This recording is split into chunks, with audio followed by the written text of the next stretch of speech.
안녕. I would like to start off this video by saying that I do actually indeed love Itachi, contrary to what the title might say. I love his character, I love his design, his story, all of it. He's one of the more complex characters in the series and one of the many victims of Konoha's treachery.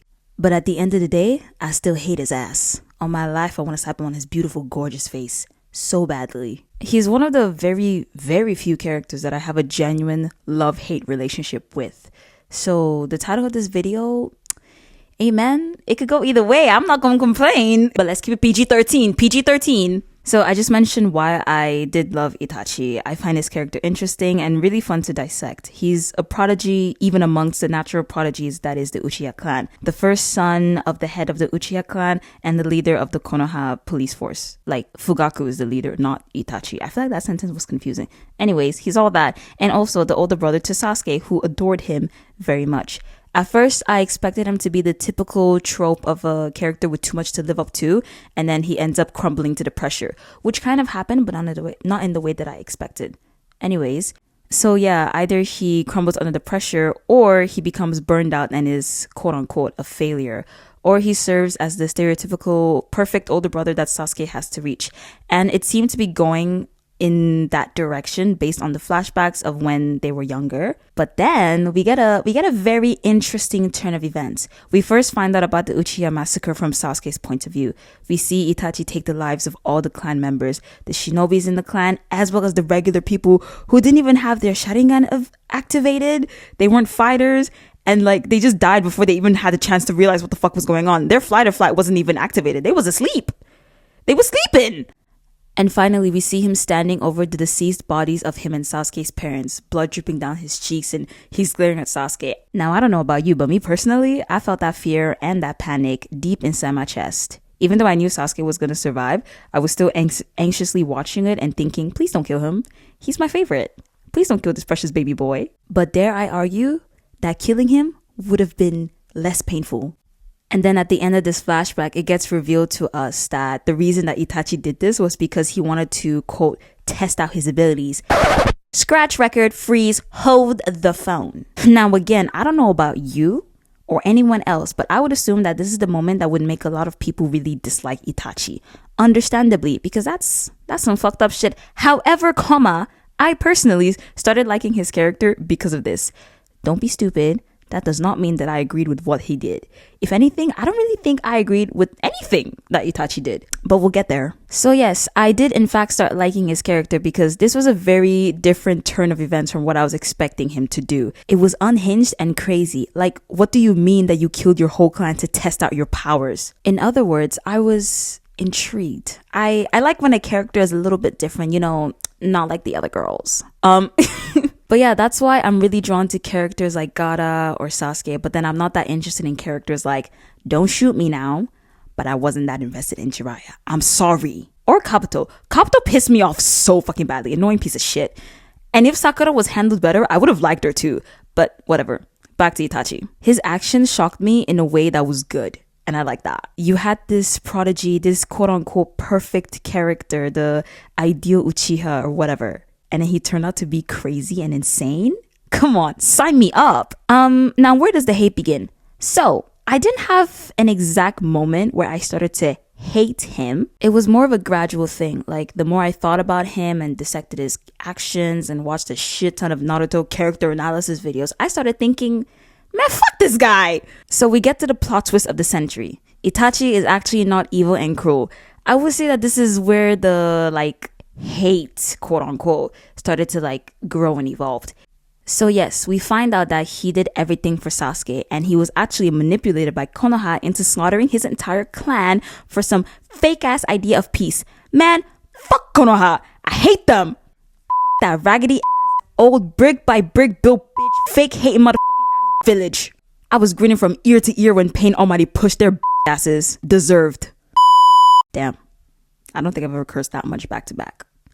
I will allow myself 5 more curses for the rest of this video. Trust. Anyways, that all gets revealed. And now I'm starting to think back on all of Itachi's actions. And I'm just a little bit confused, right? Because if everything was for Sasuke's sake, was it really, really and truly necessary to put that poor 7-year-old child under a genjutsu that made him see his parents getting killed for 24 hours right after it happened? Was that really needed? Because I assure you it wasn't. Like, I'm sure he was traumatized enough.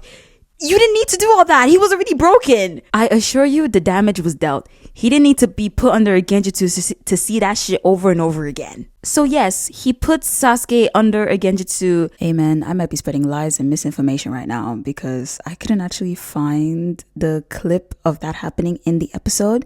But I swear I remember he put him under something after it happened. But either way, whether the first genjutsu attack happened or not, it doesn't defeat the point that I'm trying to make, that he psychologically tortured him. So yeah, my point still stands completely, whether or not this happened or not. But I just want to let you know, in case I'm out here speaking lies, I just want to let you know, I didn't know. For 24 hours or however fucking long, the first, like, after the night of the massacre. Then, because of course there's more, and this time is particularly horrendous. When Sasuke was 12 years old, this was a young 5 years later in the OG Naruto series, it's present time. We're in some random hotel or motel room where the Akatsuki are coming after Naruto, and you know the scene, you know what I'm talking about. Itachi puts him in a second genjutsu. This time it's the Tsukiyomi, and that lasted for 72 hours in the genjutsu world, but in the real world, it was like 1 second. This is the same genjutsu that Itachi put Kakashi in, this grown-ass man, and he was crippled for days, months even, I think. I don't remember, but it broke this grown-ass man. What the fuck do you think it's gonna do to a 12-year-old child? And do you know what happens in this 72-hour Tsukiyomi? No, you don't? Don't worry, I'll tell you right now. He made Sasuke relive his parents' murders 518,400 times. I repeat myself, 518,400 times. One more time for the people in the back. 518,400 times. Count to 500 and tell me you're not already sick of it. This is super villain behavior. This is who should be on those who is the most evil character pose that I see on Twitter. Get Oikawa out of there. He doesn't belong with these lunatics. Now, if this happened, if this whole putting Sasuke under a genjutsu or the Tsukiyomi thing happened with the belief that he did in fact do all this to test his powers, and he's just, you know, plain evil and cruel, I would think, wow, this character is so cruel and such a terrifying villain. How could he do this to his own brother? He's such a good actor because he was playing that loving brother role so well when they were growing up. How interesting. But instead, I'm supposed to think that he had Sasuke's best interest in mind? Then I'm seeing him break his mind beyond repair? Get the fuck out of here. Now, don't get me wrong, I do understand that Itachi was in fact 14 years old when all of this was occurring, the night of the massacre. That's a baby! He was young, he was manipulated by Danzo and Hiruzen's dusty, crusty asses. I don't fault him for making the poor, horrible choice of annihilating his clan for peace. That's not peace, that's just silence, I'm just saying. Instead, I think he should have snitched on their asses to his dad. Or pack his shit up with Sasuke and run away. Because if his priority was Sasuke, he could have dipped and just lived somewhere far away from all the adults, leave them to fight and kill each other. He was strong, so he could have 100% fended for himself and protect Sasuke. Plus, Sasuke was 7. He wasn't completely, like, dependent. In the sense that he was potty trained, he could walk, he could run, he could learn how to fight. They would have been fine. But no, instead, now we got people hating on Sasuke for wanting to destroy Konoha because, oh, Itachi did all of this to protect Konoha and to protect Sasuke, and he's just gonna throw it all away. It's not Itachi's will. The last time I checked, this is Sasuke Uchiha, not Itachi Uchiha. Fuck Konoha and fuck Itachi too. Itachi was a strong character, not in the literal sense that he was powerful, which is true, but he had a strong storyline, great character design. Wait. He had a strong storyline, a great character design. He's a good character, but he's a bad person. He did more harm than good. Even in the war arc when he was brought back to life, he was just ignoring Sasuke and just running around to help Konoha. Even in death, the village still had him by his balls. This would be the perfect time to make a dirty joke, but I need to be serious. I'm not a teenage boy. Now, if you really wanted me to believe that he cared so deeply for Sasuke, wouldn't he have shown a little bit more, like, I don't know, care. Like, just be happier to see him, even for a second. Comes back to life. He sees Sasuke, a little smirk on his lip or something. Maybe it was there. I didn't see it. I don't remember. But he just seemed to just look at him and be like, oh my gosh, if I'm alive, that means that this is going on. And Orochimaru is back and I need to go kill him. And then he leaves. And now Sasuke is chasing him back, asking and begging for answers. Now, I'm not saying that Itachi didn't care for Sasuke at all. Don't put stupid words in my mouth. He obviously cared about him. But like, sometimes I find that a little bit hard to believe. 518,400 times. Come on now. That's looking a lot more like hate. That's Kendrick Lamar levels of hate. But you know what? At the end of the day, I blame everything on Konoha. Screw Konoha. Screw Hiruzen. Screw Danzo. Matter of fact, throw Tobirama in there too. Fuck his ass too. Pause. So yes, I will end the video here. This explains my equally ratioed love and hate relationship with Itachi. I know I talked more about the hate side, but like, obviously, you know, it's obvious why I like his character. Come on now.